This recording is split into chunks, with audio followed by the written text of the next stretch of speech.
Welcome to click media. दोस्तों, आप जानते हैं कि भारत अपनी ऐतिहासिक धरोहरों के लिए जाना जाता है। उन्हीं में से एक धरोहर की चर्चा हम आज करेंगे। इस वीडियो को एंड तक देखना, क्योंकि हमारी टीम ने इस पर काफी रिसर्च की है।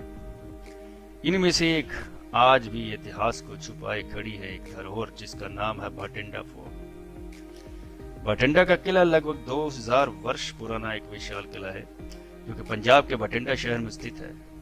इसके बारे में 10 ऐसे फैक्ट्स हम आपको बताएंगे जो यकीनन आप शायद ही जानते हों। शुरू करते हैं। Fact number 1। कुछ लोग इसे बनाने का श्रेय राजा कनिष्क को देते हैं, जो कि 2री शताब्दी में हुए। कुछ लोग भट्टी राव से संबंधित बताते हैं, उनका काल 3री शताब्दी था। जब पटियाला हक में अंडराया, उनका नाम किला मुबारक हो गया। मुबारक का अर्थ है स्पीशियस, यानी कि शानदार। पुराने समय में जो मुख्य किले का नाम होता था, उसके साथ मुबारक शब्द लगाया जाता था। Fact number 2। मध्यकाल में इस किले को तबरहिंद कहा गया है, पर समय ने इस किले को अपनी चपेट में ले लिया है। आज किले की हालत इतनी खस्ता हो चुकी है कि पर्यटकों को किले के कई हिस्सों में जाने नहीं दिया जाता। Fact number 3। इस किले की खास बात यह है कि ये ईंटों से बनाया गया है, तो इस मायने में ये ईंटों से बना हुआ भारत का एक विशाल किला हुआ है। Fact number 4।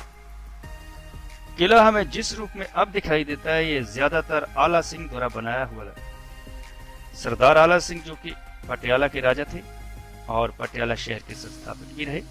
18वीं शताब्दी में यह सारा इलाका उन्हीं के अधीन था। फैक्ट 5। जो ईंटें इस किले में प्रयोग हुई हैं दोस्तों, वो मुगलों के समय में प्रयोग होती थी, और जो सिखों के समय में भी प्रयोग हुई, उन्हें आज के समय में नानकशाही ईंटें कहा जाता है। नानकशाही ईंटें आज की ईंटों से 1/4 भाग होती थी। Fact number 6। उस समय भटिंडा का किला एक मिलिट्री पोस्ट की तरह हुआ करता था। इस किले में ज्यादातर सैन्य कार्यवाही की जाती थी। जो दरवाजे किले के अब हमें दिखाई देते हैं, वो पटियाला हाकिमों के ही बनाए। Fact number 7। भटिंडा के किले का सबसे सुंदर आकर्षण यहाँ का रानी महल है। शायद इसलिए कि आज के समय में यही एक ऐतिहासिक इमारत देखने को मिलती है।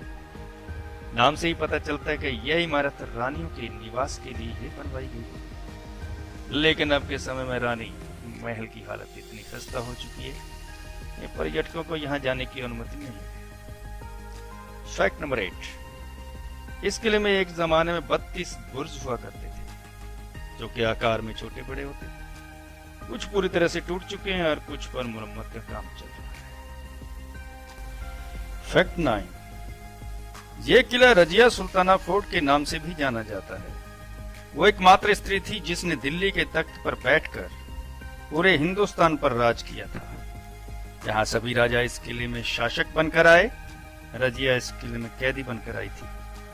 बताते हैं कि रजिया का जुर्म बस इतना था कि उन्होंने एक गुलाम से प्यार किया, जिसका नाम याकूत था।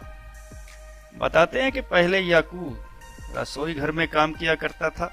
वह रजिया को इतना पसंद आ गया कि रजिया ने उसे अपने सेवा में रख लिया, और फिर दोनों के बीच प्यार हो गया, और धीरे धीरे यह बात सभी जगह फैल गई।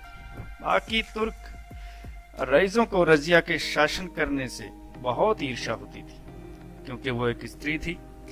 तो बस रजिया को नीचा दिखाने का उन्हें मौका मिल गया। रजिया के याकूत से घनिष्ठ संबंध थे, पर यह नहीं कहा जा सकता कि वो एक दूसरे को पसंद करते थे। पर वह रजिया का गुलाम था, याकूत एक हबशी था, और यह बात तुर्की रईसों को बर्दाश्त नहीं हुई। और उसी वक्त अल्तुनिया, जो कि भटिंडा का गवर्नर था, ने इस बात पर विद्रोह कर दिया। जब रजिया दिल्ली से अल्तुनिया का विद्रोह दबाने के लिए आगे बढ़ी, तो रास्ते में जो तुर्की रईस थे, उन्होंने विद्रोह करके याकूत को मार डाला और रजिया को गिरफ्तार कर लिया, और रजिया को अल्तुनिया के हवाले कर दिया गया। बताते हैं कि मलिक अल्तुनिया ने रजिया को हर जुम्मे के दिन पास के हाजी रतन मस्जिद में नमाज पढ़ने की इजाजत दी।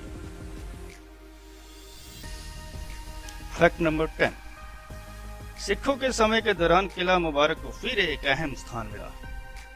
माना जाता है कि सिख धर्म के 3 गुरु, गुरु नानक देव जी, गुरु तेग बहादुर जी और गुरु गोबिंद सिंह जी जहां आए थे। गुरु गोबिंद सिंह जी के आने की याद में किले में एक गुरुद्वारा बनवाया गया, जहां आज भी लोग बहुत श्रद्धा से माथा टेकते हैं। तो दोस्तों, ये थे बठिंडा के किले के कुछ रोचक तथ्य। उम्मीद है कि आपको ये वीडियो पसंद आया होगा। तो कौन सा फैक्ट आपको सबसे ज्यादा अच्छा लगा और वीडियो कैसी लगी, कमेंट करके जरूर बताएं। धन्यवाद। Thank you.